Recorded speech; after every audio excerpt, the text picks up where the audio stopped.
Welcome to the Dirty Sports Podcast. I'm Andy Ruther, coming to you live from the Smut Shack in Venice Beach, California, with my co-host, Joey No Chill Prano. Dude, I mean already. I mean, first of all, we just did the pre-show, but even this, like, you couldn't even work up the energy to do an intro. You gave up halfway through the intro. You're like live from the Smut Shack in Venice Beach, California. You're taking Tiger finishing fifth pretty hard, huh? Yeah, I am. I'm wearing the L chain because Xavier just took a massive L, and it's really fucking disappointing. I was saying before, I truly feel like Xavier's the only team that you're a fan of. Like, this is the only time I've ever seen you take it a loss bad at all. Even when you were like pulling for teams for like whatever reasons, you never cared, win or lose, and now you're just like No, you've never. you came down to you came down to let me in, like somebody was forcing you to walk downstairs. You're like, oh, hi, yeah, my lock's broken. I don't know. Maybe we just shouldn't go in. I was like, yeah, just come around to the garage. You're like, all right, well, could rain. Sure you want to do this? Like, you're fucking moping today, bro. This is Xavier L. Don't hurt your back wearing that fucking L chain. Put it up on the couch if you want. Just hold it the whole time. I just don't. This is how this game ended. Like I said before, I didn't. Even though they were one seed, and I picked them. I was being a homer. I didn't necessarily expect, especially in the tournament. We all see anything can happen. Them to make the Final Four. All I wanted, just one game in LA. Thursday, Sweet 16. That's all I wanted. They win that game. I get to see them at least one game. That would have been really cool for me. But no, bad coaching. You'd rather them lose in the Sweet 16 while you were there? Yeah, I'd rather see it. Take that L in person. Personally, I'd like to be a part of it, But they lose, they blow a lead against a team they're better than, you know. To me, I blame a lot on the missed free throws. All these games. That's how Cincinnati lost today. That's how Michigan won. That guy missed 2 free throws at the end. Michigan hits that 3. He makes those free throws. That's not even a factor. All these games, so many of them are missed free throws. And by the way, you haven't seen me when I get pissed at the Reds, though. They've just sucked the last few years. When they blew it, I mean, you said 1995. So you're how old right now? 36. So that's 13. So you were last time you had a playoff Reds team, you're 23 years old. Well, no, they had a couple playoff runs recently. Right. They just never won a series. Yeah. But they were up 2-0 in 2012, going back to Cincinnati for all 3 home games against the Giants. And the Giants won the World Series. That was one that killed me fucking too. I was so, dude, that's why I have such a hatred for Dusty Baker, because some of the moves he made in that series. But yes, I mean, Cincinnati, look, I'm not on the Bengals anymore, so it's down to Xavier and the Reds, and the Reds have sucked. So, yeah, Xavier just, man, year after year, fuck me, dude. Killing me. And they were 1 seed, your first ever 1 seed. First ever 1 seed, first ever. You put any of it on your coach? Yeah, I do. Honestly, obviously I've been critical of college basketball the last few years. I think it's sloppy, but I think a lot of these losses have been on coaches. Like, I don't understand some of the decisions that happen down the stretch between guys taking timeouts into the offseason, guys not fouling when they have a foul to give. Like, what I just don't understand the strategy of a lot of it. And I think, going back to what we were talking about when we were talking about the NCAA violation thing, is I think a lot of these guys are just recruiters. Like, I think the in-game coaching for a lot of these guys is just not up to par.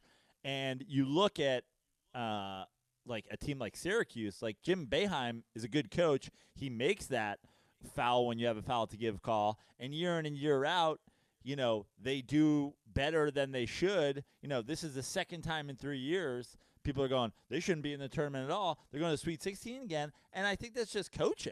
I think it's almost coaching more than anything. Well, he's the only one. Yeah, he was brilliant today. He was the only one. They're down by. They're up by 3. with under 30 seconds, and the announcer even said, they go, Boeheim will keep fouling them, saying, you guys keep making your free throws, we'll make ours right back, lengthen the game a little. Yeah. But it'll get to the point like it did at the end. Boeheim was basically saying to the end of that game, okay, if they hit an 80-foot shot and we lose, so be it. Right. I'll take my chances. And that's what happened. But I think they just don't know. Like at the Xavier game tonight, Xavier was down by 1. Florida State hit the ball with 38 seconds, I believe. So you're just saying, okay, play it out. It's a 30-second shot clock. Play it out. Xavier plays defense, and then they foul, like, with 17 or 21 seconds. Which is the worst when it's like, if you're going to foul, foul. If you're not going to foul, don't foul. Yeah. Don't split the difference. I don't know, and I think it is true. I think a lot of them are just recruiters. Like, take John Calipari. I don't know. We've all seen them play for years. If you asked me right now, John Calipari, good in-game coach, I wouldn't have an answer. Yeah, I know he's the best recruiter in basketball. And I know that the years they've won, they've had, like, when's the last time they won? Was, like, 5 years ago, right? Anthony Davis. Yeah, it's Anthony Davis. Like, when he's won, he's had the best players, like, far and away, And, again, you look at a guy like, now, granted, Duke's a 2 seed or whatever, but when you watch Duke, you're like, Krzyzewski's not going to get out-coached. Yeah. And they've got good players. That's why I looked at this tournament and I was just like, I don't know a lot about any of these teams, but no one has had the team this year like when Calipari had Anthony Davis, where they're like, dude, these guys, this is like the fucking best team. There's going to be no stopping them. This is a run of final. I go, I'm just going to take a 2 seed with a coach that I know is not going to, fuck it up. I'll take them to win it all. Yeah. Who was on that team, Trevor? It was 2012. Yeah. It was Anthony Davis. I think you got to get a little more into the mic. Sorry. No, it's fine. Yeah, because I think they had so many NBA players. Yeah, that's the year they had like 4 guys go in the first round or whatever. Yeah, right? I forget. Well, as he looks that up. Anthony Davis, Michael Kidd-Gilchrist. Those are 2. Was Gilchrist the top 10 pick, I assume? Yeah. They were stacked, is the point. It was kind of just those 2 that were the main ones. Were the Harrison twins on that? No, they weren't. Mm-mm. Yeah. No, I don't know. I mean, all these games come down to the end. I mean, there's been some insane games down to the end, which has been fun. But even like even the games that work out a certain way, like the Loyola game. Like, why is the strategy at the end of I understand put the ball in your best player's hands, but why is it put the ball in your best player's hands and just like let him go? Like, we're not gonna have any strategy whatsoever. We're not gonna set a pick for the guy. We're not gonna whatever. Like the end of the Cincinnati game. It looked like the old fucking. You remember the old highlight you used to see of Shaq where he was like sliding down the court, like trying to hit the ball back in play. Like this guy's dribbling out of control, gets away, kicks the ball, dives for it. Like I was like, this is your play. Yeah. Now, granted, they didn't have a timeout, but how many games have we watched at the end here? Like who is it that got 2 threes for the win? Was it Florida? Yeah, the Florida game. They had a timeout, and people are like, whoa, we got 2 looks at 3. I go, yeah, you got 2 scrambled looks at 3. Like, how about having a play? Like, you got to have one play in your bag, right? Yeah. How many in the course of a tournament like this, how many games do you think now when you watch a first round and a second round, it's like, oh, every game comes down to the last second shot. But really, on a team-by-team basis, running the tournament, you might have 1 of those games. You might have 2 of those games. You're not having 4 of those games yourself. It's like, have a fucking play. Have a play. Be like, okay, we're not going to use it this one. Use it next round. But, like, have a play. And I just don't understand it, a lot of it. I don't know what goes on necessarily. I mean, I've enjoyed this tournament. I mean, the upsets. We were talking about before the show.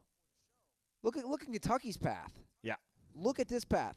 They beat a 12 seed Davidson, then they beat a 13 seed Buffalo, Now they get a 9 seed Kansas State, and if they win that, they play a winner of 11 seed Loyola Chicago against the 7 seed Nevada. So Kentucky could hypothetically not have to beat a team higher than a 7 seed to make it all. I mean, the way they're to the a Final 5 seed, Four. so it's not be a team higher than them. That's Yeah. that's amazing. It's like unheard of. Yeah, that South is out of control.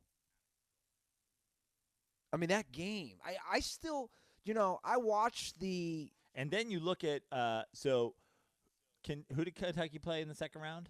Buffalo. Buffalo Beat the shit out of Arizona. beat the shit out of Arizona, and then Kentucky beat the shit out of Buffalo. Yeah. Like, you're talking about the 4-5 in that bracket. Like, honestly, on a game-by-game basis, it's not the way it works, but that's a 40-point difference between what Kentucky did to Buffalo, what Buffalo did to Arizona. Yeah. Like, that the South is off the rails. And I think people are forgetting Virginia didn't lose a close game. Like, I was watching that whole game in Vegas. Virginia got fucking spanked. They got spanked by a 16 seed. Yeah. I mean, they were down that entire game. That second half, they were down by basically 10 points or more for the majority of that half. They got spanked. And that's the thing about the I mean, that's insane. tournament is, people go like, anybody can win, but the truth is anybody can win a round. Anybody can win 2 rounds. Like, everybody was on the Retrievers. Like, it was a fun story, the first 16 team, but like, I would have bet anything that they were going to lose today. You see is anyone following their Twitter? Yeah. Their Twitter. That guy's amazing. Whoever's running that. I tweeted the other day, I was like, live look at the guy running UMBC's Twitter, and just had a fucking diehard shooting the machine gun gif. Like, that guy was going crazy. Nuts. He's tweeting about, like, sounds like we're getting more cookies in the media room. This is the greatest thing that ever happened. That's after they won. Like, he was awesome. And he was taking shots at people. He was taking shots at Seth Davis. It was pretty surreal to be in a giant Vegas ballroom watching it, because I don't think anybody had money on it, because those degenerate gamblers, no one saw this coming. Nobody saw this coming. But the whole energy, people were standing, clapping. It's like it was a 40-1. They were 40-1 to win that game. Just straight up money line, 4,000 to 1. Oh, like, so 4,000. The money line was plus 4,000. So that would have been a good game to put $10 on. Yeah. Nobody saw that though. No. I did place a 16-1 bet for CT. Yeah, on. He took Penn. I think it was a $10 bet. Yeah. Against Kansas. That was a close game. It was close for a while, but what's funny is he just picked the wrong game. Imagine if he would have picked the right. The UVA game. That's got to be so embarrassing for those players. Yeah. I mean, it's never happened before, and I don't think it'll happen anytime soon. And the 15-2 game that obviously my boy CJ beat Duke, like, that was CJ versus Duke. You know what I mean? Like, that was one guy having a crazy performance, Duke playing that. This was just straight up. I mean, first of all, they got spanked, and second of all, it was just like a straight up team. Like, I can't name one single guy on UMBC right now. No, I can't name one player. It wasn't like some kid who was supposed to go to Maryland but fucking beat up a guy in a bar fight and is going to be a top 10 pick is at UMBC. Like, straight up, a community college beat Virginia. Like not just the number 1 seed, the number 1 overall the seed, overall like a fucking commuter school. Number 1 overall seed from the ACC. Yeah. Not to Their mention, fucking mascot is a Chesapeake Bay Retriever. Like, that ain't even fucking. it's not a golden retriever. No. It's just a retriever. It's just a dog. They're just called retrievers. We're not talking about, there's a lot. Whenever you look around the tournament, it's like, oh, there's a lot of cats, there's a lot of dogs, there's huskies, there's wildcats. Yeah. No, this is a straight up fucking dog. It's just a This is like retriever. this is a like a fucking a dog you could own. Yeah. House pet. Yeah. That's what I was saying. I was watching. It's the not game. a bulldog. No, I was watching the game today, and they were a little like. I felt like the moment was a little big for them after they won the first game. They were playing a little erratic. I was like, yo, somebody needs to call a timeout and be like, sit, stay, lay down. Like, Y'all need to relax. You know who I was thinking of though? Well, first of all, no one knew what UMBC stood for. I surprisingly did because I think Xavier might have played them a few years ago. Nobody knew it stood for University of Maryland, Baltimore County. But this kept making me think, and I don't know if he tweeted it, and I bet he did if we pull it up. Ray Lewis had to have some sort of say in this going on, right? University of Maryland, Baltimore County. He had to. He had to have said something. Yeah, well, he did cut the Achilles tendon of the 6th man on Virginia, so that was how they got that. Too soon. Fun tournament though. We got to talk about Sister Jean. Yeah, I made a couple Sister Jean jokes, and I mean the religious folk were of course mad at me. I did too. It's like, we're not allowed to make fun of 98-year-old nuns anymore? Like, I don't think she saw it. Yeah. She's gonna send me a letter. I'm just gonna say it. Does Sister Jean have herpes? What's that thing below her lip? No, dude. When you're 98, like shit just starts falling off your face. You just get herpes? Yeah, I think you just get red. You just get fucking sores. I think Sister Jean has herpes. This is my conspiracy. Pull up a picture of Sister Jean, everybody. Listen to this. Sister Jean has a massive cold sore underneath her lip. I'm telling you, Trevor. Does it not look like herpes? There's something there. I mean, first of all, like I want to be clear because I already made some Sister Jean jokes. You can have a cold sore, like doesn't mean she fucking blew a priest. You know what I mean? Like she could have been born with. Who like, says she didn't go down another nun? Why are you assuming that she's straight? Right. Yeah. Exactly. Who says she? Especially 98 years ago, in fact, she's probably a lesbian. Like 70 years ago, they're probably like, "You're a lesbian. You definitely." Yeah. I'm just saying, Sister Jean has herpes.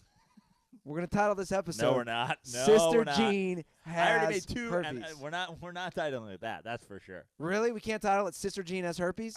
Trevor is 100% in on this. I refuse. I see him nodding his head over there. By the way, I sent a GIF last night of a retriever fucking an old lady, and people were like coming at me about it. I was like, if they somehow play for a shot to go to the Final Four, I need Sister Jean wrestling a retriever pregame. But I draw the line at titling it a 98-year-old. What if Sister Jean got herpes from jacking off a retriever?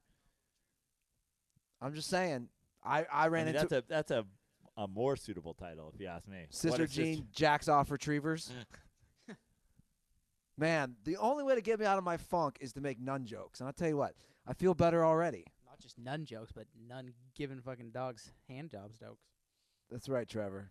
So let's go through some of the. Well, who else is still? What's the rest of the Sweet 16 looking like? All right, so I can start from the South and work my way down. Yeah, fucking dirty South. We got, like I said, K-State is going to play Kentucky. Mm-hmm. Loyola Chicago, who we all love, is going to play Nevada after they were down 22 points, came back to beat Cincinnati. Yep. So that's the South. In the West. So here's your loss. God. Florida State. Out here in L.A., Florida State will play Gonzaga. Michigan. Gonzaga. Congrats to Shabelli.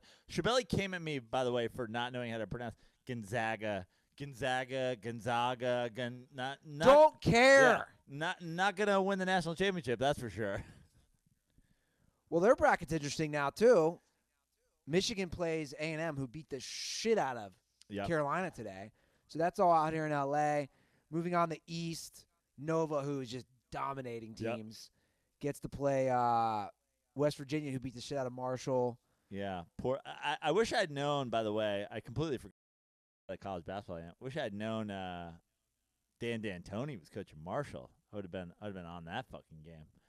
I'm sad. Once I found that out, once I remembered that, I was like, oh, I would love to see Marshall make a run. Of course, right after that, they lose. Oh, it's by the desk.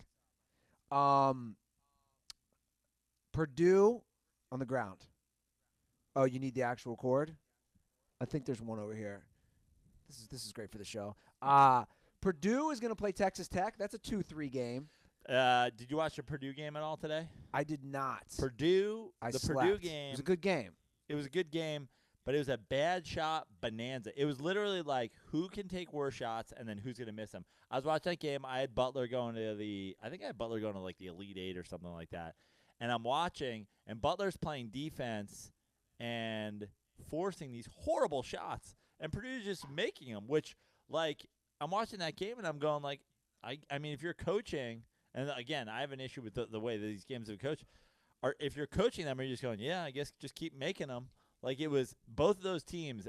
It was like no one knew what they were doing. Well, I don't see anybody. Again, things can change. I don't see anybody beating Nova out of that. Right. Nova just and Nova has legit NBA players. So it's Nova. So who's Nova got next? They have West Virginia, which will be a fun game. Nova, West Virginia, fun Purdue, high-scoring game, and Texas Tech. Right. Got it. So that one's pretty normal.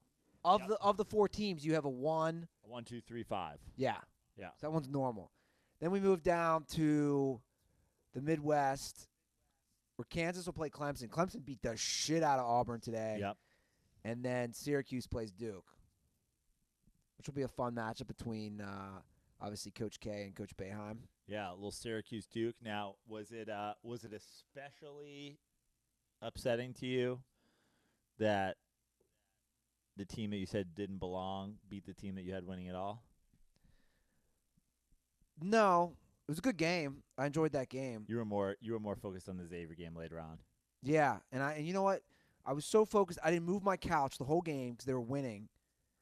I didn't move it to where it is now, and now maybe I should have moved it. I was going through all that fucking. Wait, what? So your couch was at the foot of your bed. Yeah. In front of the TV.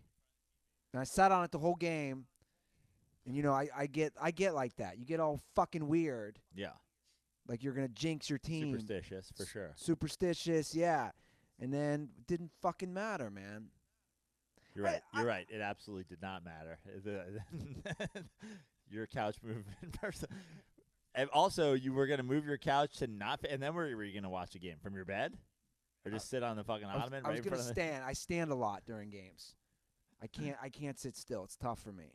So I was standing a lot today. I was saying, did I say this in the pre-show? I think, or did I talk about it? I blame Bill Murray. I blame him for not being there.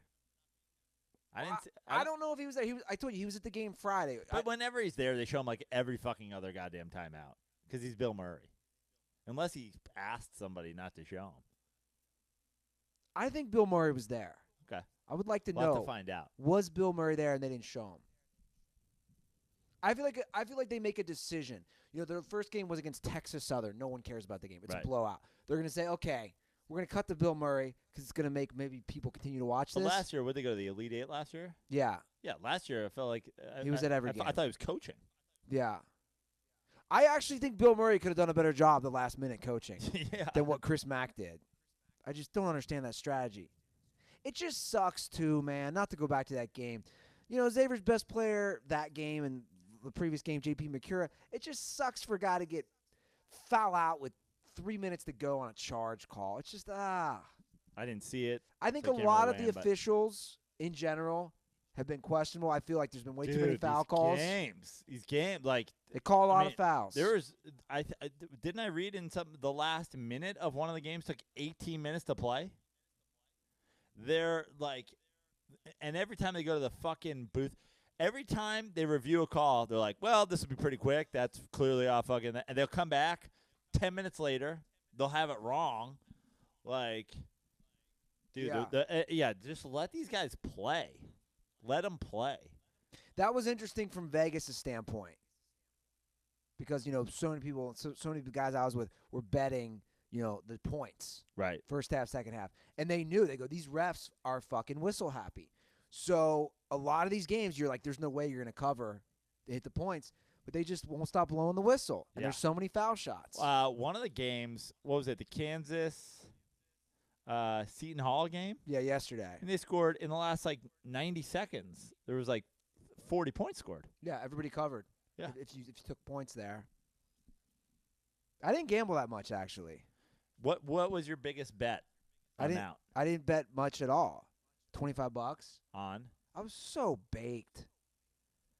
I was so stoned. I slept so much these last few days. Yeah, every time you guys would post on Instagram, you were in the hotel. It would be 11 a.m., and then it'd be 10 p.m. I'm like, when were you guys in the room? I was baked. I was really baked. How was it being in Vegas with Matty? It was good. He loves my buddy Jesse who sets it up, and those guys completely bonded. And Jesse was one night Maddie won a bunch of money for him and Jesse. Jesse's like, here's some money. Let's fuck around with this. And those guys know their shit. Like those guys are gamblers. So they were doing some betting, and Maddie came ahead actually. It's the first time he said this. It's the first time he's ever left Vegas with more money than he walked in with, ever. Really? Yeah. How much did he make? I bet. I don't know. He probably made a few $100. He was actually putting money down though. Yeah, I saw that. I saw like an $80 bet. I'm like, geez, Matty, that's a lot of dogs you got to fucking babysit. He was putting down. Next time you go to Devonport, he's gonna have $50 there if he loses his bet. He was putting down $50. That felt like a bet. Like he wasn't pussyfooting around anymore. Got that path money.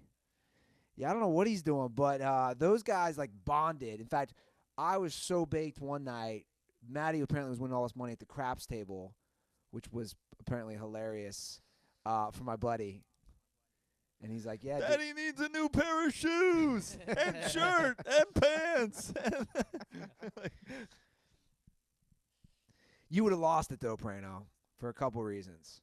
This is something we can all agree on. The amount of cheddar dicks wearing dilly shirts, or in the ballroom we're in, yeah, the amount of guys when, like, they say their game would cover or their team would play well, dude, I bet you. I was furious when Matty fucking posted that story. He was trolling. I know he was trolling. But I was also like, this is the dilly, like, and I can't, dude. It was like happening in the background when you were posting shit. Like I'm like, look, there's a guy in the background doing dilly. That's what I'm saying. So we obviously laughed and we were making fun of it, but the ballroom that we watched the games in, no lie, has 2,000 people. When those commercials would come on, we noticed it. We go, look at this, dude. Like the whole place gets quiet. Like when we talk about this on Dent Report for the episode that's coming up, my conclusion is they just don't get entertainment. Where these people come from, that they will stop talking to watch a dilly commercial because they think it's actually good. Yeah, I got nothing but blinking eyes for that. Dude, I saw a black guy wearing a dilly shirt. That's when I knew this thing is complete. That's cultural appropriation right there. I tweeted that actually. It's Did funny. You? I tweeted that. It's literally what I tweeted. Cultural appropriation. When I saw a black guy wearing a dilly shirt at South Point, I was like, "What's going on here?" This thing has gone to places I never would have foreseen. Yeah, it's disgusting. It is disgusting. I hope that people look back and kill them, like think about killing themselves when they realize that they were on board with the dilly. Can you imagine though? And I said this on Den Report. I'll say it here. Can you imagine liking a commercial so much that you bought a T-shirt based on a Bud Light commercial? It still also doesn't make sense. What does dilly mean? It's completely made up. Is it a cheers? Is it a good thing? Is it a bad thing? It's literally like owning a shirt with the Budweiser frogs on it. Or like Spuds McKenzie. Who did the Was Abs commercial? That's Bud Light. Dude, Bud Light. All the bad commercials and all the most annoying commercials in history are Bud Light commercials. Yeah, but you know what? That's what I've said before. But they're smart because we're talking about them right now. Yeah. We remember these different campaigns. All of us right now. But it's the same thing with Coke and Pepsi. Like you can name shit that's happened in Pepsi. Like Michael Jackson, Pepsi. Michael Jackson, Beyonce, yes. The Kardashian chick, fucking they keep showing it. Cindy Crawford. Yes. Like whatever. Name somebody that's been in a Coke commercial. I can't off the top of my head. They got the polar bears. Polar bears? Yeah. Yeah, because you don't have to you don't have to be like, look at us. They're just like, what's, oh, that's cute. It's polar bears. Christmas. Yeah. Oh, they're going to get the polar bear cans. That's what happens. Fucking Miller Lite's just like, tastes great, less filling. All right, cool. You got fucking Bob Uecker. You should have seen the girls walking around. There was, and I got that one Insta story with Maddie and the two Bud Light girls. These men, when they see just two decent-looking girls, dilly, throw me a keychain, dilly. I'm like, you guys are pathetic. Unreal. You know what's not pathetic, though, and a brand that I love is Harry's Razors. It's great. We don't got to fake that. No. You're not going to see us, like, shaving a frog. No. Just my face. Yeah. Look at this. I actually used a brand new razor today. I've been in Vegas, obviously, for the last 4 days. So I want to get a fresh shave because we're going to leave for Arizona tomorrow. And nothing feels better than in your own shower using those fresh new Harry's razors. Do you shave in the shower? I do. I was going to say, you shave in the shower. I have a mirror in my shower. Oh, okay. So I've always shaved in my shower, going on for, I don't know, 10, 12 years now. Save some time. I like it. Yeah, shave in the shower. That way I can see all the little spots with those great Harry's blades. I've always wanted to shave in the shower, but it takes me so long to shave that I feel like I'm just wasting water then. Yeah, well, I don't care because we're all going to die anyway. But Harry's has stripped. Man, Xavier really mid Harry's ad. He's just reminding everybody we're all gonna die anyway. Yeah, that's what happens when your team. But when loses. you die, make sure you're freshly shaven. Yeah. Because you want to look good in the coffin. Yeah, because Harry's has stripped out the unnecessary features and the unnecessary cost to deliver customers one perfect razor at an amazing price. Guys, Harry's is so confident you're going to love their blades. They'll give you their trial set for free when you sign up at harrys.com/dirty. Just pay for shipping. So claim your free trial offer from Harry's today, a $13 value for free. When you sign up, just cover shipping. Your free trial set includes a weighted ergonomic razor handle, 5 precision-engineered blades with a lubricating strip and trimmer blade, rich lathering shave gel, a travel blade cover. To get your free trial set, go to harrys.com/dirty right now. That's harrys.com/dirty.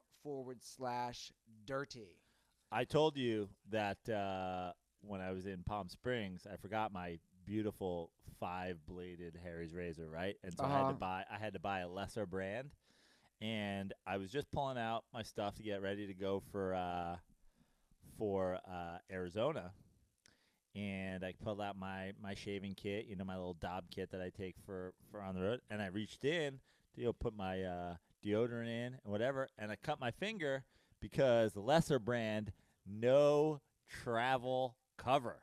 Yeah. Come on. The travel cover's huge. It's huge. Clutch. Yeah, honestly, if you're using one of those lesser brands, you're basically using the dilly-dilly of razors. Get yourself a Harry's razors. Harrys.com. Grow up. Harrys.com. Grow up. /dirty. Okay. We can move on from March Madness, although. March Sadness, as you're calling it. You Can know we call what? this episode Andy Ruther's March Sadness? No, I think the nun has herpes. What's her name? Sister Jean. Sister Jean. Okay. You really want to fight that, don't you? Oh, yeah, we can't call the episode that. I feel like that's bad karma. Of all the stuff that's been said on the podcast, that's where we're going to draw the line at? Oh, Yeah. good point by Sister Trevor. Jean has herpes. Like, that's the line? We're not trying. I didn't say you had to edit it out of the podcast, Trev. I just said I don't think that's what we want as the title. I don't see us having to do a big marketing push for the 98-year-old nun has herpes.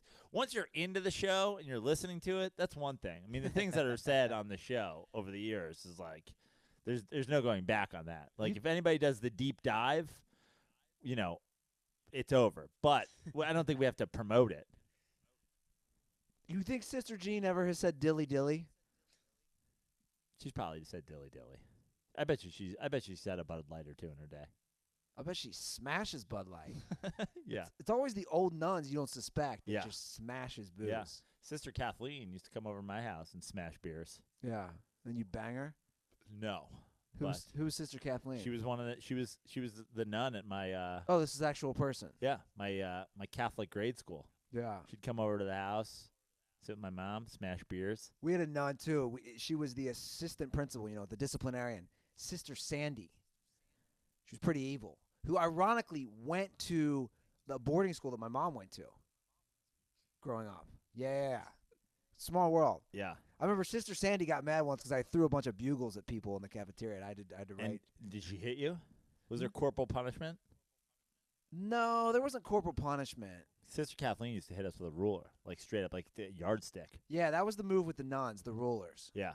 My brother, so Sister Kathleen was known for, first of all, being the abuser, like physically injuring people. And also, sorry, I'm thinking of something. And then also, she would sell candy out of her classroom. She had like a closet full of like Jolly Ranchers and shit. And the big story one time was she smacked my brother John. She made him put his hands on the thing, and she went to smack him, and he kept pulling him away. And she flipped out, and she put him in the closet. Wow. Yeah. And then he jerked off on the roller. No. She put him in the closet, and she was like, "You're staying in there for 15 minutes." And then when she went to the closet 15 minutes later, he had like somehow found his way to like all the candy, and he was just like in the closet covered in empty Jolly Rancher wrappers. So and she got so mad that she like pulled him out and like severely beat him. Can you imagine in 2018 if someone put a child in a closet? No, absolutely not. No.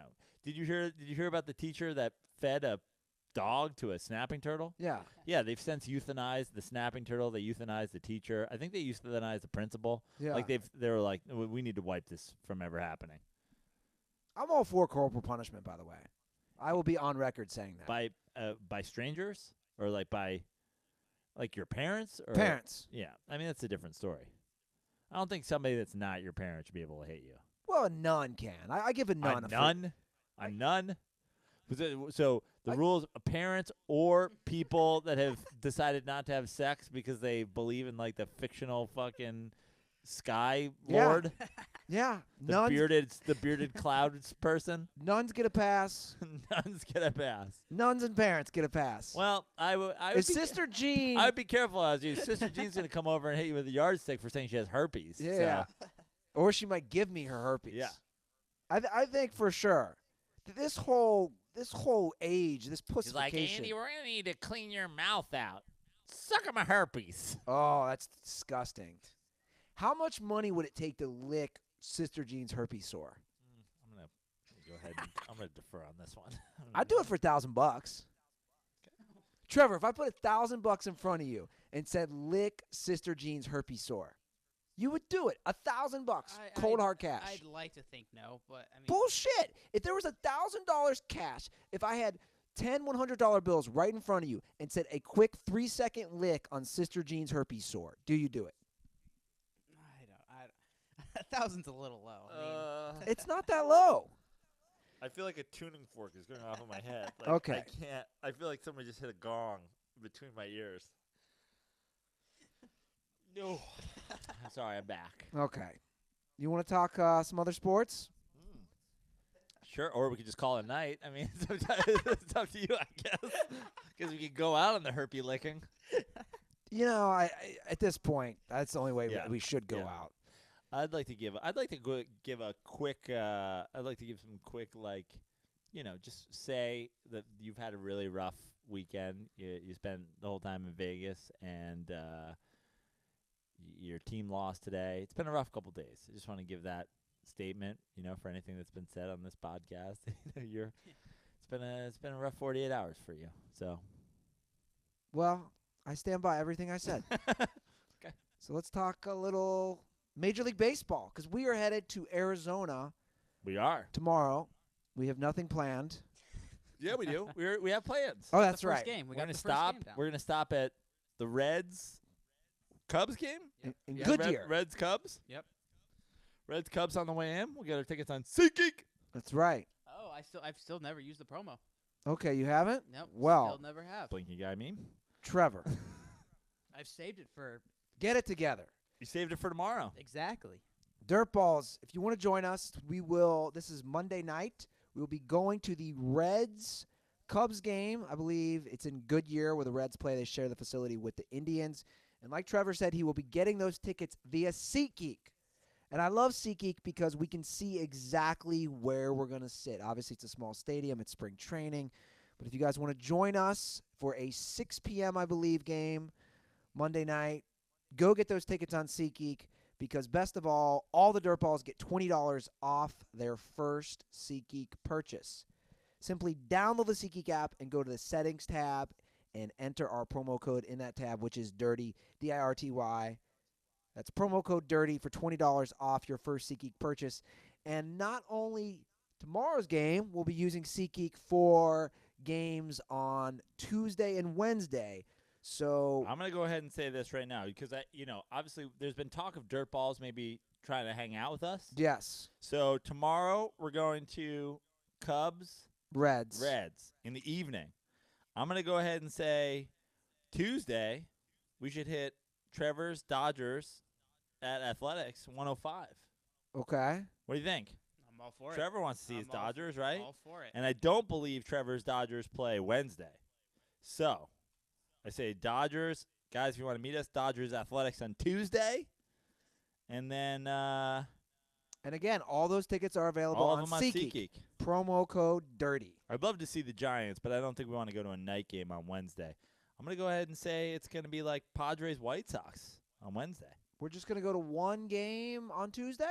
Well, we're going to start with Dodgers Athletics. You really want to double down, don't you?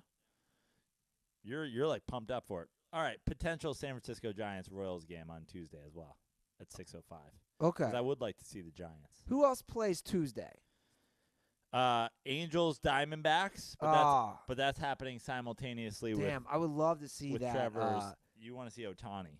I'd love to see Ohtani. Well, maybe they're playing on Wednesday, Andy. Although we don't have to see Ohtani because we live in L.A. We can see Ohtani Yeah, exactly. any fucking day. Yeah.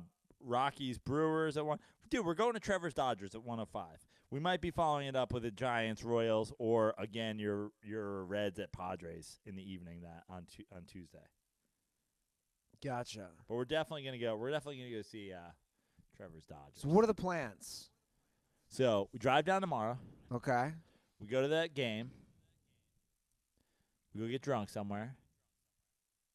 So I drive. Yeah. And well, Trevor's gonna drive all the way down, Okay. and then you'll just have to drive. I mean, we'll probably get drunk at the game too, right, Trev? Probably, definitely. Yeah. So you'll be driving from game to bar to hotel. Then we'll get up the next day, and we'll go get breakfast somewhere. I have some unfinished business with Tinder matches via 2014 that I need to settle. Are you gonna? You should message some of the girls that were from there and be like, "Sup, I'm back." 4 years later, I'm back and I have a new dent in my head. Let's meet up.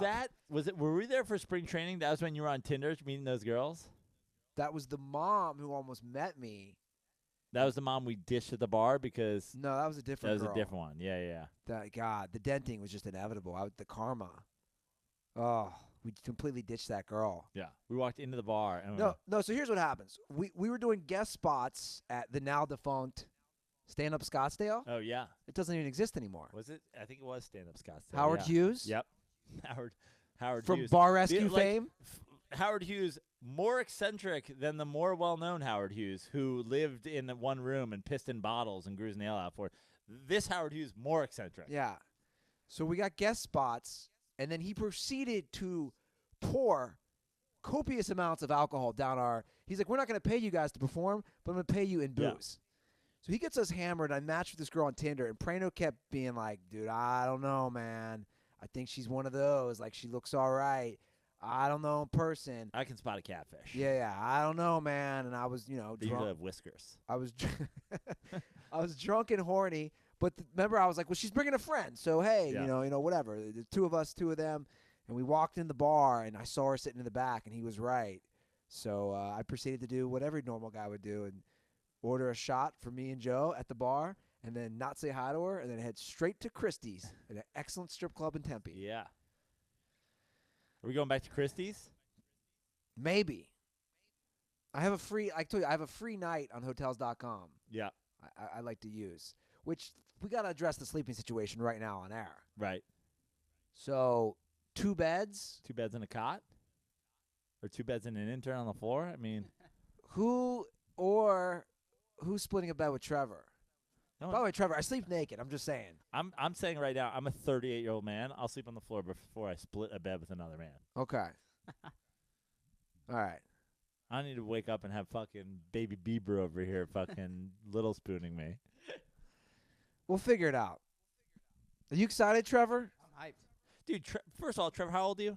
25. Trevor's 25, and he's going to be drinking on the Thus Fund. The dude's sleeping on the floor. Dude's sleeping under a desk. I mean, what's even the question here? I'm pushing 40. There's not going to be arm wrestling for beds. Trevor will fucking sleep in the tub. I'll fill it with fucking ice. He'll sleep like we're preserving his fucking liver to sell on the black market. Trevor's sleeping in the fucking car. I don't give a shit. Trevor's sleeping in the pool. So much for humility. Yeah. Well, yeah, don't they have by the pools, they have those lounge chairs? Just bring a lounge chair in. Yeah. Okay. Well, I said I was going to be done with the edibles, but now I might have to get back in. I just did too many in Vegas. It was destroying me. It wasn't destroying. I was just. It was destroying me. I was. You sound like you're a fucking. I It was destroying me. I ran out of edibles at one point. I sucked some dude's dick. He gave me a brownie. I was back. I was sleeping way too much, man. Way too much. And then I would just laugh. By the way, You're pigging the fuck out too. What? You're pigging the fuck out too. I saw a couple of those Instagram stories. Some of the foods you were eating. Oh my, dude! I'll tell you what. This is one thing My girlfriend saw an Instagram story. We had ice cream on your nose. She's like, he's an adult. He has ice cream on his face. Yeah. I was like, I think he's high. I certainly hope so. I came back from an amazing steak dinner, at from Paris, one of the Gordon Ramsay restaurants. I came back. My buddy's like, "How are you hungry?" And I saw an ice cream stand and got 2 of the biggest scoops. But the thing I learned, when you're high on edibles, there's nothing funnier than when Maddie Goldberg walks back in the room and just does normal things. So when Maddie is trying to takes all of his money out in a pile. yes, What I don't understand, and I'm not even making fun of Maddie. I want him to explain it to me. So when he takes all his money out, is he wearing a fanny pack, like around the casino?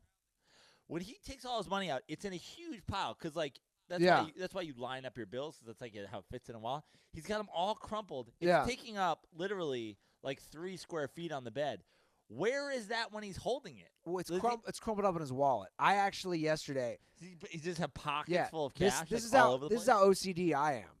At one point yesterday in the ballroom, I saw that. We were all laughing, our whole table, and I said, "Give me your wallet." I pulled out, and I set up all his bills. From 100s to 20s to 5s to 10s, and I made it go in order, and I put it back in his wallet. Because I was like, I'm like so OCD, I can't even look at this now. I mean, I don't even need it to be fucking in order. Yeah. Like, it's great if it is, and obviously when you get your money, you do that. But, he would just be like, no! It's just like a pile of money. Yeah. It looked like the scene from fucking Indecent Proposal. Like, I was like, next thing fucking Demi Moore's going to come in, and he's going to be fucking making it rain on her. But when you're stoned, that stuff is hilarious. Watching him just untuck a bed. Dude, if you're on an edible cracked out of your mind like I was, watching Goldberg, he burrows in the bed like a dog. Those were all the comments. Yeah. They're like, Maddie's, you know how Vince burrows? Yeah. That's what he does to sleep. He burrows like a fucking dog. So, Trevor, you better reenact all that when I'm stoned. Wait till we take off the dirty fucking, what's her name? Norma Jean top sheets, the top quilts on the bed, and make them a little dog bed for Trevor on the floor. Who's Norma Jean? The fucking, what's it, Dorothy Jean? What the fuck is the Sister Jean? Sister Jean. Sister Jean. Get it straight. And she has herpes. Okay. So, baseball, anything we want to talk about? Well, I don't know. You brought up MLB. Obviously, we're going to spring training, but is there news? Well, Jake Arrieta signed a deal. We haven't talked about that at all. The Phillies. Good for Jake Arrieta. I hope he pitches well. He's still good. Otherwise, they're going to throw fucking batteries at him. It's not good enough for the Cubs to keep, which is amazing because I'm of the opinion that the Cubs just still don't have enough pitching. I think they take a step back. John Lester is going to be their opening day starter. I forget what the over. I was looking. God damn it! I should have brought it. I had the sheet from the casino for the over/under on wins for each team, and I want to say the Cubs just was way too high for me. I want to say, was it 97? I know the Dodgers took a step back. They think they're going to win a couple last games, but I don't know. What was Arrieta's deal? He's a big trumper. I think he is. I don't mean what's his personal deal. I mean what was his contract deal? It was. Look at Trevor, hot in the mic. 2 years, $18 million. Total or each? Oh, I'm sorry. Hold on. No, that wasn't it. No, that's probably. I mean, $9 million. No, I'm sorry. 3 years, $75 million. Yeah, they're paying him $25 million. 3 years, $75 million. The Phillies. He's a what? He won a Cy Young, right? Yeah. Mm-hmm. Wow, that's a big deal. They're paying him. Guy's getting paid. Yeah, that's craziness. I don't know what the Phillies are thinking. I was about to say I don't know why the Cubs aren't. I mean, but it seemed like the Cubs didn't even make him an offer. Like, it was a last-minute sort of deal. Like, he was just like a free agent the whole offseason till 3 days ago. 3.5 ERA last year. Wow. First of all, the Cubs have, there's no salary cap. So, it's interesting that the Cubs couldn't have worked out a nicer deal for him to stay. I think they should have. But the Phillies, look, I know I'm a Philly hater, but, no one thinks the Phillies are contending for the NL East this year, right? I mean, how many games did they win last year? Not a lot. Trevor, how many games did the Phillies win last year? All right, well, this is the Cubs rotation. Yeah. Jon Lester. He's going to start opening day. Your opening day starter is Jon Lester. Kyle Based on that fact alone, you do not have enough pitching. Kyle Hendricks. Yep. Darvish. Yep. Jose Quintana. Yep. And Chatwood. What's Chatwood's first name? Travis? Tyler. Yeah. Tyler. So I get it. I get it that they're, Arrieta for the money. They think three of those guys are better than Arrieta. But I don't know. I don't necessarily know that that's true. Phillies were 66 and 96 last year. They went 66 games. They almost lost 100 games. You're going to pay a guy $25 million? Yeah, I don't really know that move. I don't understand it. I guess maybe they think they're going to contend 2 years from now? Yeah, it's a long-term deal. I mean, 3 it's years? 3 years. I'm saying it's a Yeah. It's a long-term move. I can't wait for the Phillies to be like 10-6 after the first 2.5 weeks, and people be like, "Fuck you, Brano, suck a dick, you fucking Jew." I'll be like, "Great." So glad Philly fans are back. They don't give a shit. They won the Super Bowl. Right. Everybody in Philly is so. We did the gambling podcast, the sports Yeah, gambling how was podcast. that? It was good. It was great. By the way, I'm going to do their strategy next year. I was so baked when I was recording with them. I didn't think to do this. Their strategy, I forget if it was Sean or Kramer's idea, or maybe both of them. Their strategy, and it basically paid out.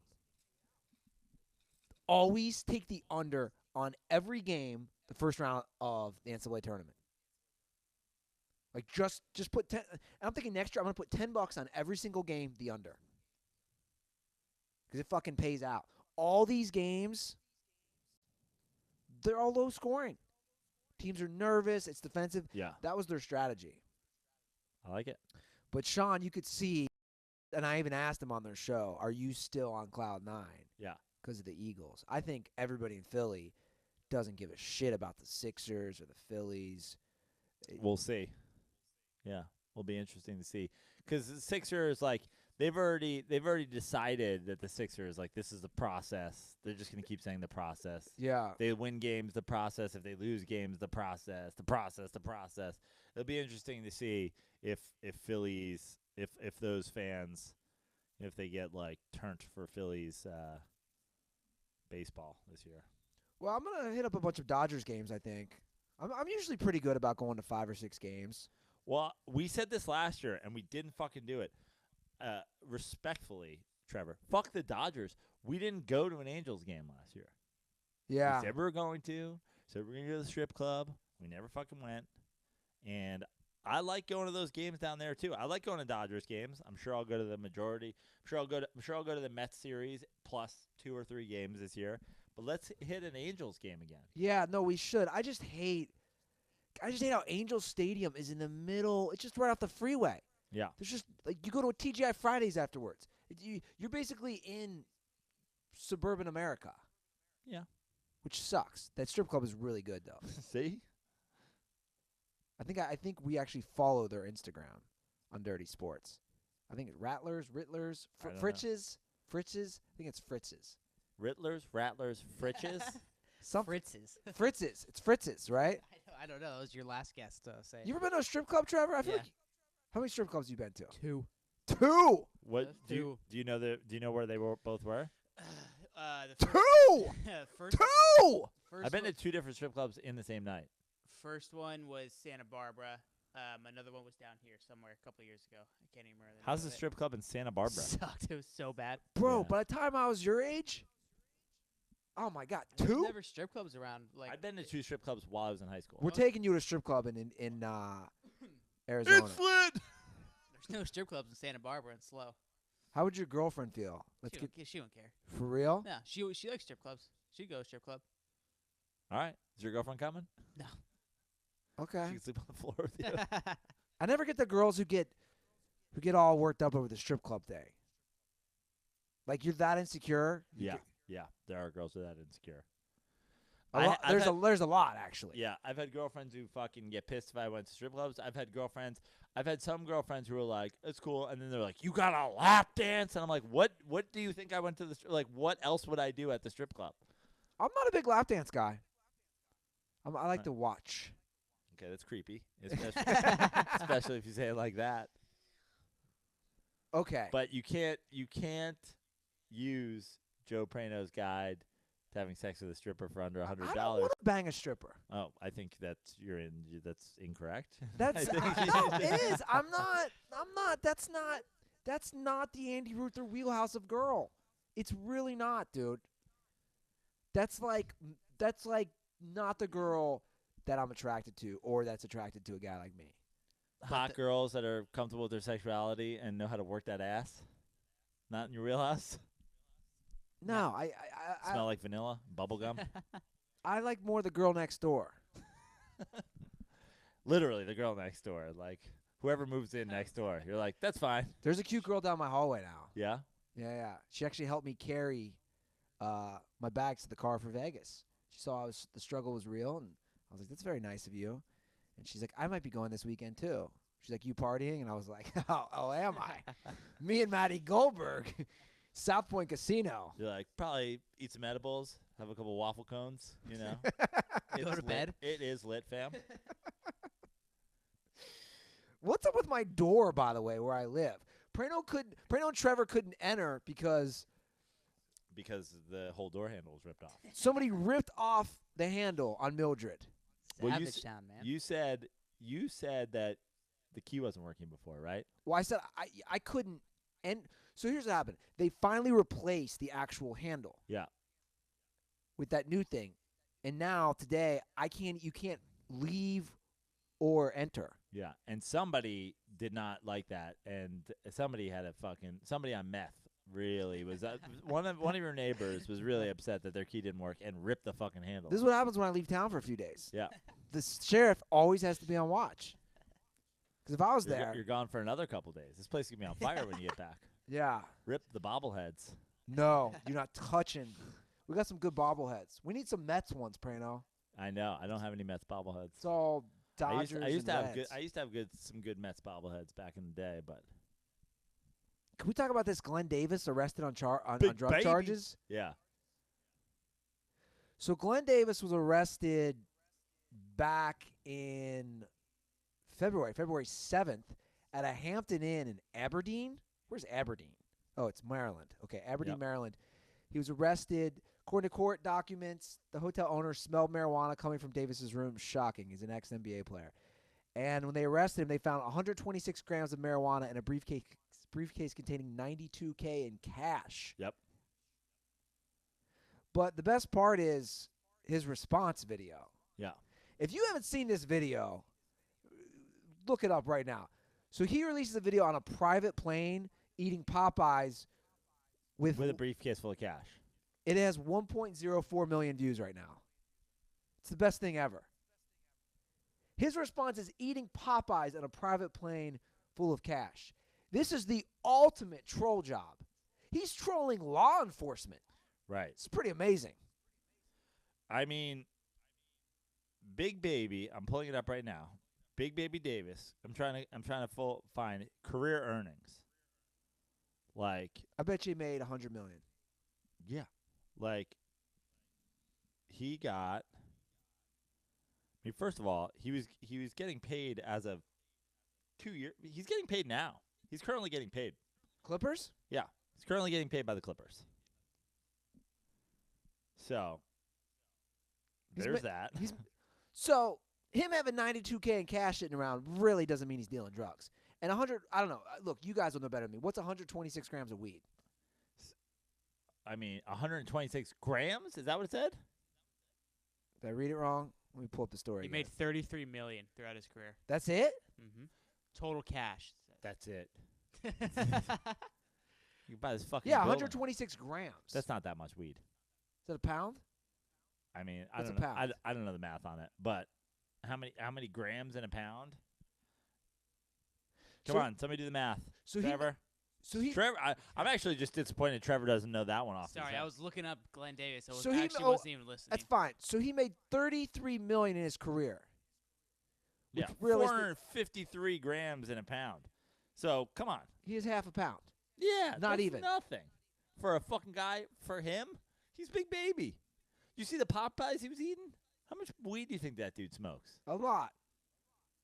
Yeah. The idea that he was like selling drugs, like I just can't imagine that he would need to do that. Well, 33 really isn't that much, though. You figure you do the math. If he made $33 million in his career, he probably saw half that. Okay. And I know $16 million sounds like a lot. Yes, it does. These guys, though, they're not the smartest sometimes with their money. I mean, his name is Big Baby, so So he could be dealing drugs. I bet he was dealing to Sister Jean. But I can't even imagine, like, where would you have to be right now to sell pot? I don't think he's selling. Yeah, I don't know. Like, I'm sure he just re-upped. Like Yeah. he had just gotten that for and that was gonna be his weed for the next however many. and months. also he's 2 hours. He's the guy. Also, he's the guy who has 33 million. So it's like if he's selling drugs, he's probably selling drugs to his boys. He's like, yeah, I'll go buy a fucking pound, and then I'll give you guys a couple ounces. I'll give you guys a couple ounces. Yeah. That's not enough for him.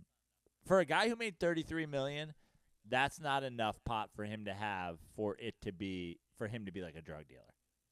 It's just not. No, it's not even close. Like if he had gotten caught, like if he had done, was it like Nate Newton or whatever back in the day, got pulled over like 60 pounds of weed? That's a whole different fucking story. yeah. Now you're like, okay, I'm moving weed.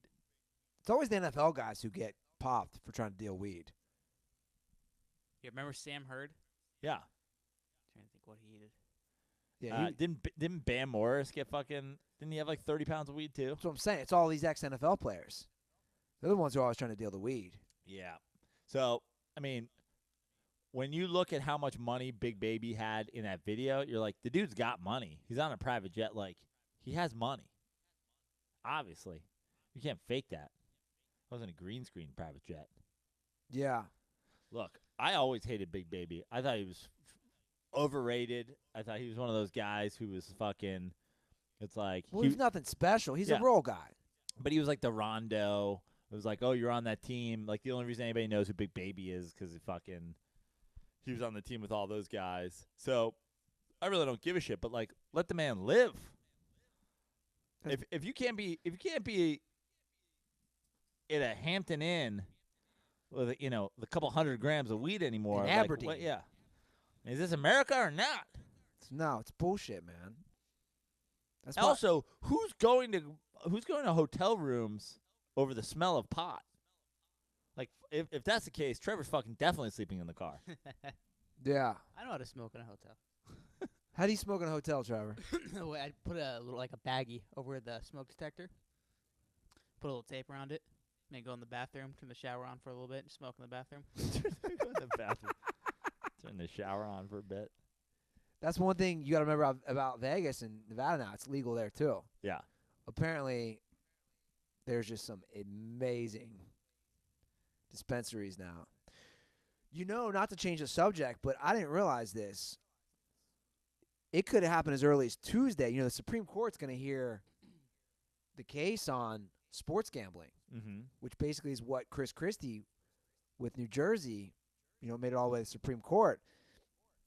They're saying, apparently, if this shit goes through, there are 15 states ready to fully pull the trigger on sports gambling. Is California one of them? Yes. Sweet. And they're saying, too, and I was reading some more articles when I got home on this because I find it all interesting. Basically, if California legalizes sports gambling, RIP Las Vegas' economy.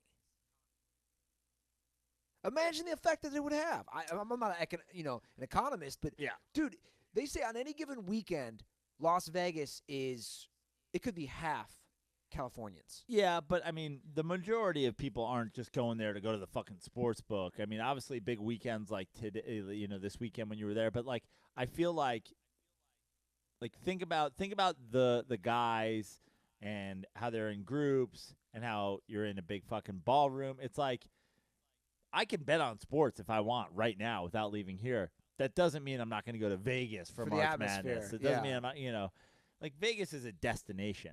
Sure. It's like saying like, oh, if other cities get, hot dog carts, rip New York's fucking economy. It's like, yeah, they're everywhere. It's like a thing, but like, I don't think it's fucking taking down Vegas. It wouldn't help. That's for sure. It would put for lack of a better term, big dent. Yeah, old denty in that economy. I'm just saying. Yeah. Imagine if a casino popped up where we could just gamble out here in Los Angeles on a game or whatever game we wanted. NFL Sunday. It'll be real interesting because basically in the article I read today, both Major League Baseball and the NBA are prepared to work, with these people. Yes. Yeah. Where NFL and NHL have basically been silent. Right. But baseball and basketball are saying, no, yeah, this sounds good. Because, they want their hand in it. Right. Everybody wants their fucking, their take, their cut. It'll be interesting, though. So there was some NFL news that I want to get to. But before we do that, Prano, I want to say that I'm looking pretty scrubby tonight because I'm not wearing any flag and anthem. You are. You're taking the life L tonight. Yeah.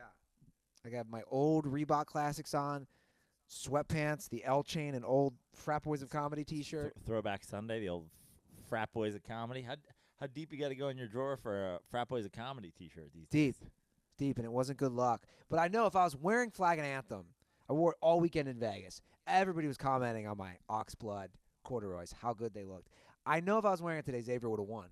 Because flag and anthem brings that attitude, and it brings the positivity. So, Dirtballs, if you want to get some flag and anthem, go to flagandanthem.com because you get 25% off your first order. Again, they redid the promo code, so you get 25% off. Drop our code, which is DIRTY, just DIRTY.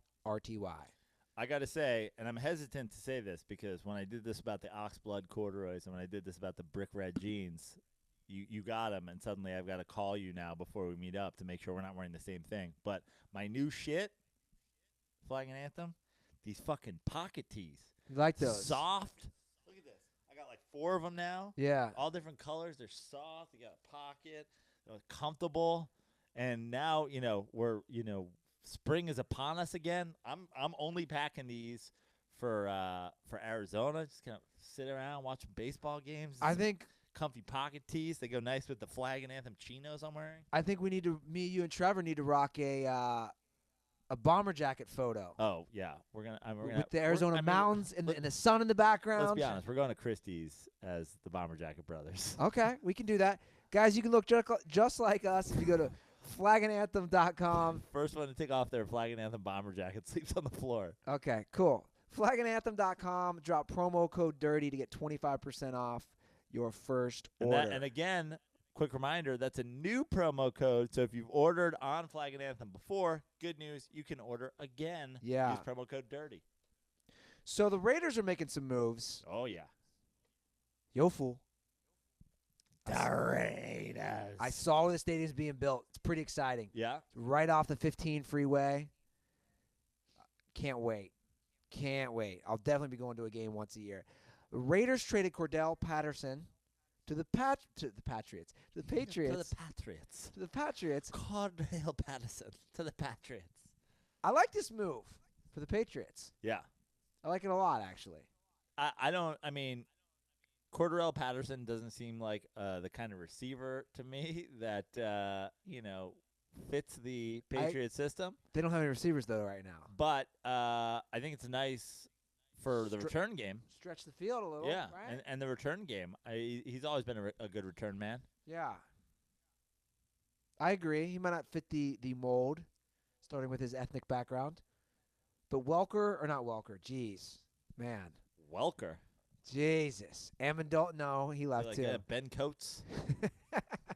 It's going to be tough to fix him. Who's the guy who got injured? Edelman. Tough to fit him in there. Hopefully he'll get some snaps behind Terry Glenn.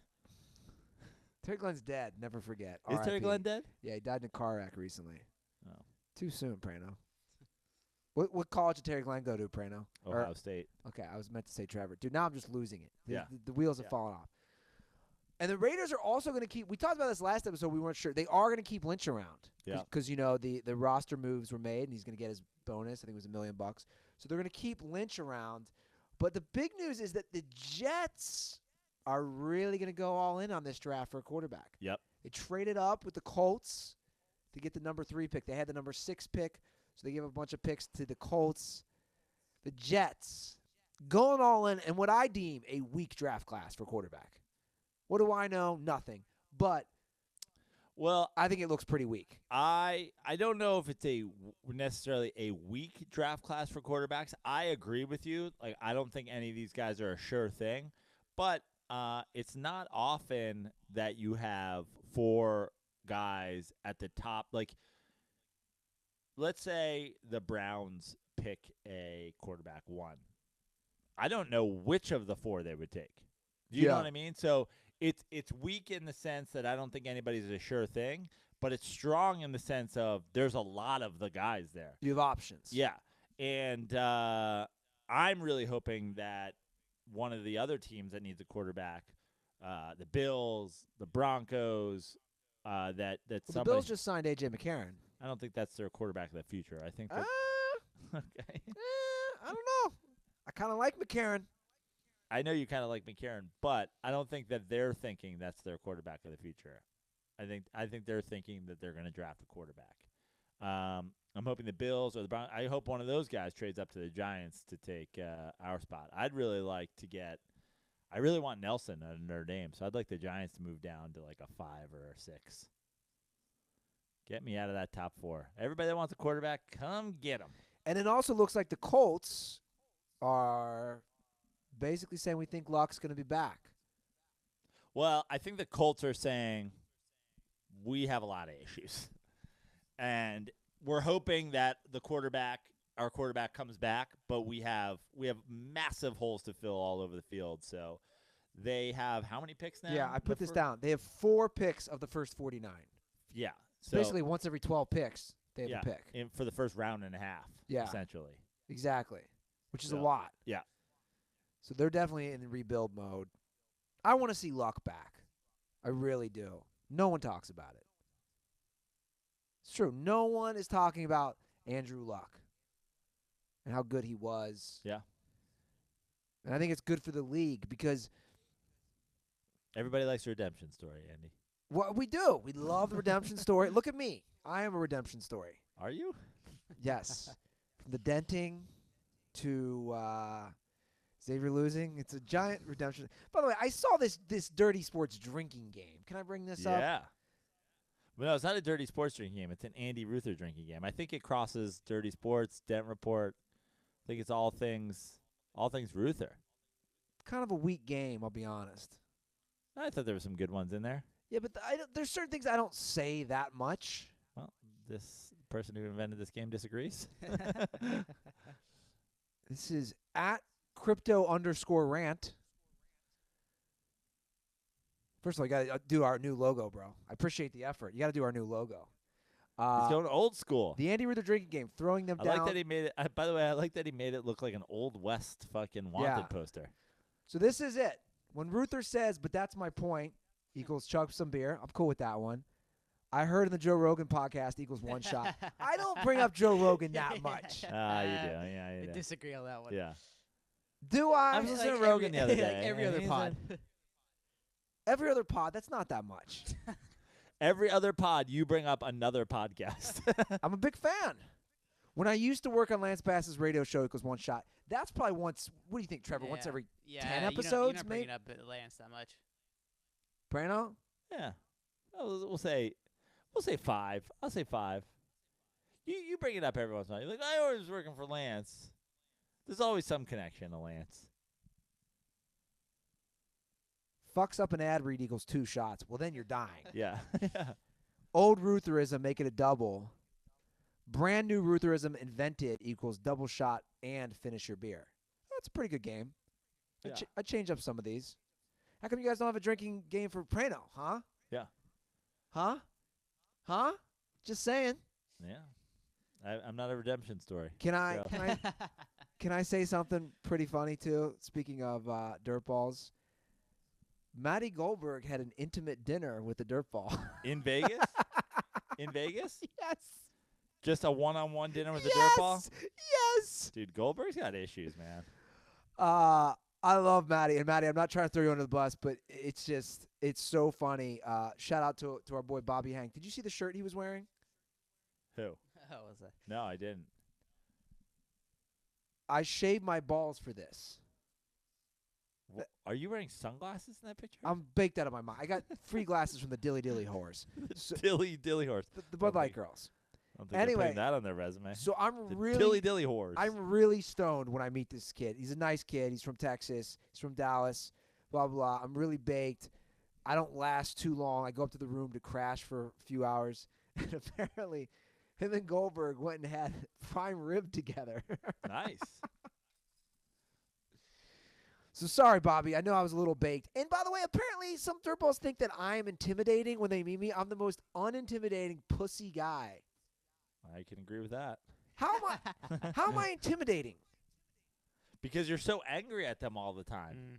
I'm not so angry. People think that you're angry at them even though they don't know you. They're like, fuck, I don't want to say anything. And the Ruther's going to be like, fuck you, blocked. You're blocking people in person. Muted. You block people. Yeah, I block people. The Ruther move is the mute. Yeah.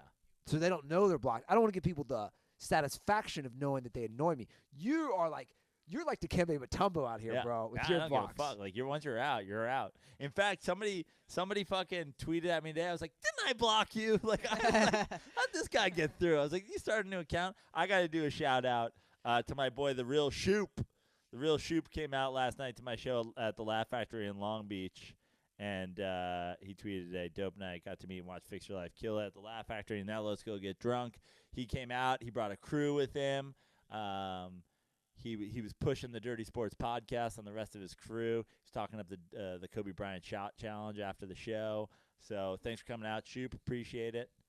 It's cool to meet you. Good dude. Do you? You didn't retweet it. I didn't retweet it. I favorited it and. Savage. Well, you know what? Here's the thing. Savage. Here's the thing. Here's the thing. It has nothing to do with Actually, the shoot. fuck him. He doesn't even follow me. So you know what? He's not worthy of the retweet. Here's the thing. He doesn't follow me. I don't want to be the guy like every time. He doesn't follow me either. So there's that. Shoot, what's happening? I'm following you and you're not following me. Amazing. I You love gotta be following Dirty Sports though, right? He's I probably lo- following Trevor. I love how precious we are with our getting follows. It's so pathetic. Well, I mean, dude, I followed him. I followed him when he tweeted at me today. Because now the 420's over, I'm just like, everybody's in. Yeah, that's a good follow. He takes Yeah. a picture of you, comes out, supports your show. But Shoop, you're not following Prano back? Yeah, dude, he tweeted at me today, and he doesn't follow me. This is some questionable behavior. But I also I don't like I do it every once in a while, but like I'm not trying to be the guy that like every compliment that you get on Twitter, like you get fucking retweet it. You know what I mean? You gotta pick your spots. Yeah, I did. Shoop. Apparently, I picked the right spot. Shoop doesn't even follow me. You sure he listens to Dirty Sports, or is he just a Joe Prano fan? Dude, he was talking about the Kobe Bryant shot challenge. He was like, his friend was like, "You got a podcast?" He's like, "He's been telling me about it." Yeah, he's a dirtball. He's like, "I'm a big dirtball." Yeah. I wonder if he follows Dirty Sports. Shoot, what's happening? Look it up. This is, by the way, our 400th episode. We haven't even announced we haven't it. even talked about it. Doesn't follow me if that makes you feel better. Our 400th episode. And we're learning that people who supposedly like us don't even follow us. That's the most Dirty Sports thing ever. We made it 400, though. Follows Dirty Sports. Okay, that's good. Good job, Shoop. You can follow us now. We're giving you so much airtime. Did you think you'd make it 400, Prano? No. I definitely don't think I'll make it 5.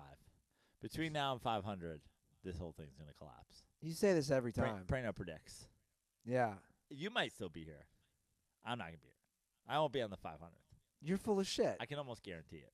Why do you say that? That's I just sense bad things. That's kind of dick. You came at me today. You were trolling me on Twitter. Like I was like, "What's happening?" Yeah, but dude, we want to air this out now? Yeah, it's fucking. You were trolling me. I was like, you troll me all the time. You go for jugulars, dude. That's the difference between us. Dude. Hold on. I don't go personal. I could go personal. No, I could go personal with you on shit, but I won't. No, but the thing is you like. You called me and I was like, dude, you need a nap. Like, I called you because you're going at me on Twitter. I didn't go at you on Twitter at all. I posted a poll and then and then you're like, take the L, fam. You eat chili. I'm like, what is the L? You're like, wear the L chain tonight. You're gonna be wearing it with fucking beans in your mouth, you chili eating son of a bitch. I was like, what is happening? I was like, Ruther, you need a fucking nap. I was literally sitting at the bar. I was like, Brian, look at this. Ruther's losing his mind.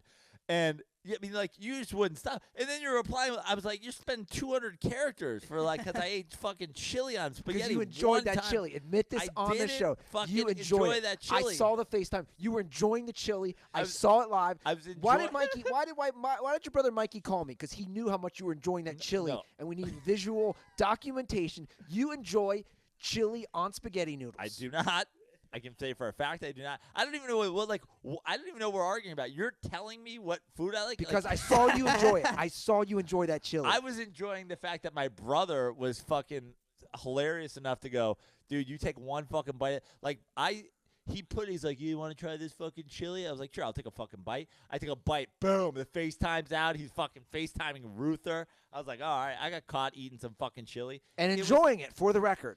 I was not enjoying it. But no one was forcing you to eat it. That's all I want you to admit. You're right. No one was forcing me to eat it. So just hunger was forcing me to eat it. So you're a hypocrite. Yeah, That's all I'm saying. But I said, I know I'm a hypocrite. I just want you to admit that you have shat on chili on spaghetti. I've shit on fucking Taco Bell, too. But, like, every once in a while, you fucking eat. I eat ass. That doesn't mean I'm fucking going to the grave for it. Like, Jesus Christ. Doesn't mean it's good. I don't think ass is delicious. I'll eat it. Yeah. You know?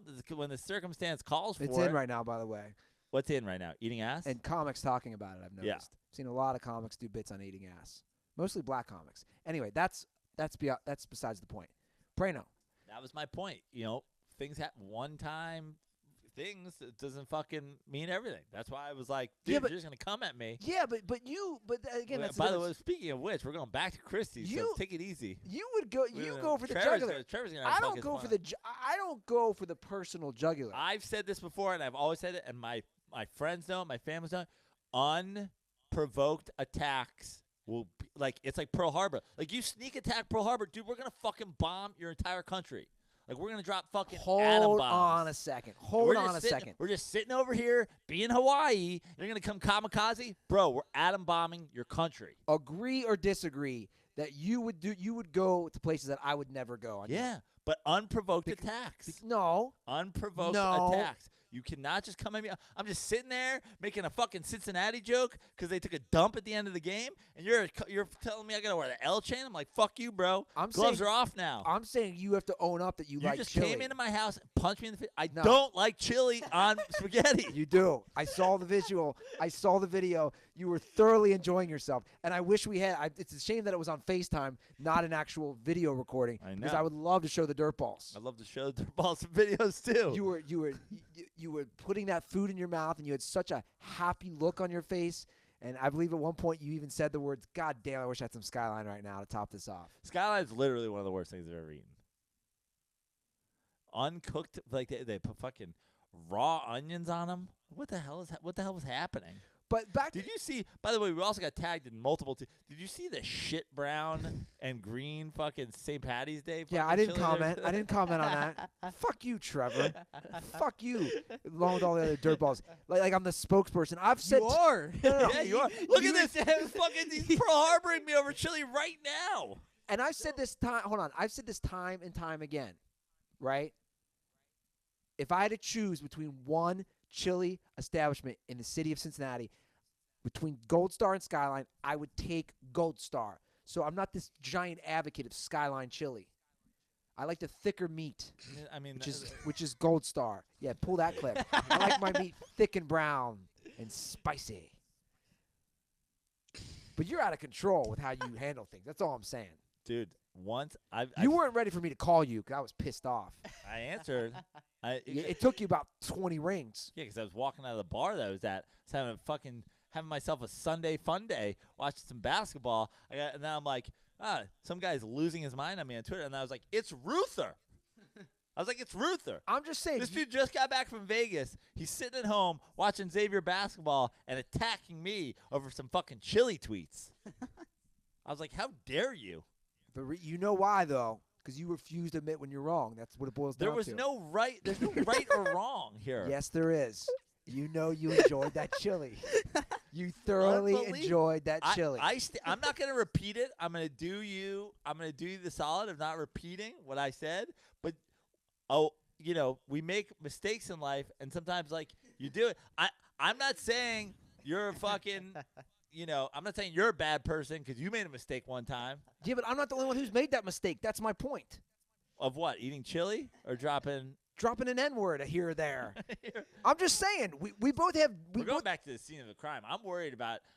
Are you worried about if you were back in that Waffle House Christie's parking lot tomorrow or Tuesday? No. That some hateful things are gonna come back at you? No. I'm gonna use all the great N-words I know. Like, these are some nice people.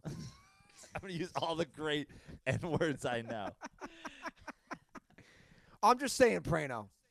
I've said it before. I'll say it again. Trevor, I bet you Trevor knows. Don't fucking unprovoked attack Joe Prano or be prepared for the wrath. Because this is why. This is where you and I are different. You will go for the jugular. Yeah. And deep down, I'm not going to unleash things on you that I could. Because I have respect for us as friends and co-hosts of a podcast. When I throw bombs, I'm prepared for anything that may come back to me. You're a sick individual, Joe Prano. That's the way my brother and my friends used to do too. Like Mikey would always, like, he'd do some shit like, he'd set, I'd walk in. We used to share a room. I'd walk in a room. He'd set it up. Like, he'd put a cup over the door, some water in it. I'd walk in, water. I'd punch him square in the dick. He'd be like, what the fuck? Yeah, I got water on you. I'm like, yeah, dude. Because I'm just sitting here having my fucking day, and suddenly, out of nowhere, completely unprovoked, I got a cup of water on my head. No, that's a fucking Pearl Harbor situation. Punch you in the dick. I mean, this is a pretty drastic. Yeah. There is. You're comparing water on you to Pearl Harbor. Yeah. Unprovoked attacks will be met with all of the fury. So you want me to go full nuclear on you right back in the future? Yeah, unprovoked attacks. You want me to go full nuclear? Sure. Even if I unprovoke you and then you come back at me, you want me to go full nuclear, dude? I'm just saying. You gotta do what you gotta do. If you declare war, then war's on. You're like one of these people that's like, I don't know if this, dude. You just came at me for no reason whatsoever. I didn't come at you for no reason. You come at me all the time for no reason. I do not. Yes, you do, dude. Do you want to read the tweets? Like, you weren't like. I thought we were still joking. We're like 2 tweets in. We're still joking. You're like, dude, you ate chili one time. I go, yeah, I also took 40 shots one time. Doesn't mean it's a good idea. Like, oh, we're going back and forth. Then, fucking diatribe about this is what you do. You refuse to wear the L chain. You're going to be wearing that L chain tonight. Blah, blah, blah. I'm like, what the fuck is happening? Well, I was like, I'm going to end this. I'm going to end this the way fucking we ended World War II. I'm dropping an atom bomb. I'm getting the fuck out of here. Yeah, but that taken out of context, yeah, you dropping an atom bomb like that, I could do this. We could both do the same to each other and just basically shit on each other's careers, Prano. Yeah. Is that what you want to do? No. I'm not unprovoked attacking you. I'm not sitting there watching the Xavier game and going like, I should tweet it. Why don't you just text me and say, all right, bro, chill out over there. And then I say, okay, cool. What now? I owe you some sort of respectful like dismount from your own war? I mean, really? I'm getting a text from my buddy who was in Vegas. What the fuck happened to Xavier Ruther? And Goldberg's on it now, too. Great. Unreal. All right, Prano. 400 episodes. I'm just saying, be careful. We riff. There's an escalation process. You want to fucking get like when you go for. You be prepared. You don't punch somebody in the face and then be like, whoa, whoa, whoa. So this is the tweet that triggered you, for lack of a better term. I said there's video evidence of you willingly eating it, but I guess that doesn't matter in your typical refusal to take it out logic. Now we're on Hold some on, sort hold of on, typical refusal. Which is true. Yeah. It's pointless to engage when evidence only matters when it fits your argument. Yeah. Like you got pretty serious over chili. I did. So then I was like, I have video evidence of some things. That doesn't mean that it's a fucking fact. But so do I. I have just the same argument you're coming at me. I have evidence of things too. But you know what? They're going to remain on my computer. Because I'm going to be civil about this. I don't even know what you could possibly have on me. Like I got some things. Okay. We have some things that could possibly be released for a fee in the future. This is now going to be called the blackmail Dude, episode. I got a text message from somebody asking how much to Venmo they would have to Venmo me for that video. That's what I'm saying. Yeah. I would never do that. Doesn't mean I won't allude to it to make you stop tweeting at me. But I would never allude to things on you. Well, you can allude to anything you want. On that forgotten podcast? I don't even know what podcast this is. You know, San Francisco. Dude, that wasn't even about me. I was protecting somebody else. No, you're protecting yourself.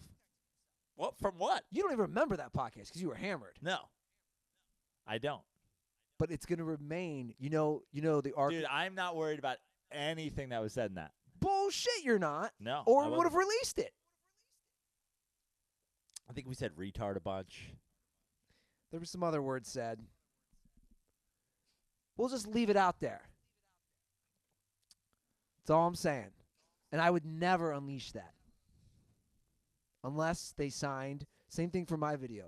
If you want things, you can get the videos or audio of these Trevor's things. just going to have his fucking camera out in the parking lot of Christie's this weekend and just start making money. I'm just saying. Because Christie's, I have a feeling you're going to get that fucking sentimental feeling as you walk from there to that hotel. Non-disclosure and a money payment. They could never release anything. Then we're talking. What it's like the Wu-Tang album. Yes. What's Scarelli? Scarelli? Joe Scarelli. What's he doing with that now? Last I heard, I think it's like handed over to the government. Because he owes the government money. Yeah, like because the government got that, and they got like a Lil Wayne album too. That never got released because he had it. He had bought the Lil Wayne album as well. Man, so like the government has it. That's I'm crazy. hoping Bill Murray took the game off tonight because he's stealing it. Because apparently there was a clause that Bill Murray can steal it from him or something. I don't know if that's hearsay. All right, that's the 400th episode. We did Well, I was thinking about the 400th episode when we were talking about it before. You're like, I said 400. Look, we're not going to make a whole big deal. And you know why I was thinking about it? Because we're so close to such a bigger milestone. 420? The 420 episode. We got to do something big for 420. I think we should be in obviously, you know what I want to do? Like a weed farm. No, this is what I want to do. And that's cool. I want to get a current or former athlete who is 100% down to just get baked Big baby out of their mind with us on an episode. That's interesting. What do you think? For 420. We should get Ricky Williams on the 420th episode. I'm down. You made me sign up for fucking Ricky Williams Super Bowl party, which no one ever went to, and now I got fucking emails coming out the ass from Ricky Williams. I me got too. Fucking messages. You gotta hit those unsubscribe, dude. Ricky Williams is apparently up on Lincoln tonight, fucking giving massages and fucking in the sleep deprivation tanks and shit. Sensory deprivation. Yeah, whatever. We need an athlete to just get baked. I don't know who's done that. Has any podcast done that where they just get baked with an athlete for a whole episode and we'll talk about whatever the fuck we want? I'm putting it out there right now. Everybody, Ricky Williams is literally on Lincoln Boulevard in Venice tonight. I'm putting it out there. Oh, he's there tonight? Yeah. Everybody, what's he doing tonight? A party? Dude, I just deleted the message because fucking signed up for fucking. He's got to live out here. I saw Ricky Williams by the bus stop. Oh, he takes a bus? I don't know if he takes the bus. Join me tonight at Mystic Journey Astrologic, a weekly workshop with Ricky Williams. I'll be back at Mystic Journey tonight, hosting my weekly astrology workshop. Last week, I covered archetypes, the language of life, part 1. Come join me tonight from 6 to 7 p.m. What's the cost on that? That's the problem. I don't think Ricky Williams would walk in the Smut Shack for free. That's what I'm worried about. I think he would if we say we're going to tell people about his archaeology, fucking astrological weekly workshop with Ricky Williams. I mean, this is every week? I want it. He's right by us then. He's 8 blocks away. I want an athlete in the Smut Shack getting baked out of their mind with all 3 of us. We can book an astrology reading with him. How much? I mean, this is it. Fucking dude, it's on ClassPass. You can book an astrology reading with him? $500. I'm not paying $500 for that shit. I love Ricky Williams, but come on. 90 minutes to 2 hours long. Can happen That's on basically a podcast. Oh, like, and sit down. And it's only Skype, FaceTime, or telephone. I don't think you can have him in person. No. Here's the deal. Everybody tweet at Ricky Williams and tell him that he has to come and spend the 420th episode of the Dirty Sports Podcast. Fucking, how long is that? 10 weeks from now? Let's call it 8 weeks from now. 2 months from now. He's got to be here at the Smut Shack. He can bring his fucking yoga thing. He can sit with Ruther. You guys can talk about sensory deprivation, and maybe he can help with your back and shit. You know, you're good. I'm putting it out there. You want an athlete? I want the big-time pothead. I want Ricky. Run, Ricky, run. All right, I'm looking up his Twitter feed so we can. Ricky Williams tweeted him at Rick the Lariat. How's that pronounced? Laureate. Rick the Laureate. Laureate.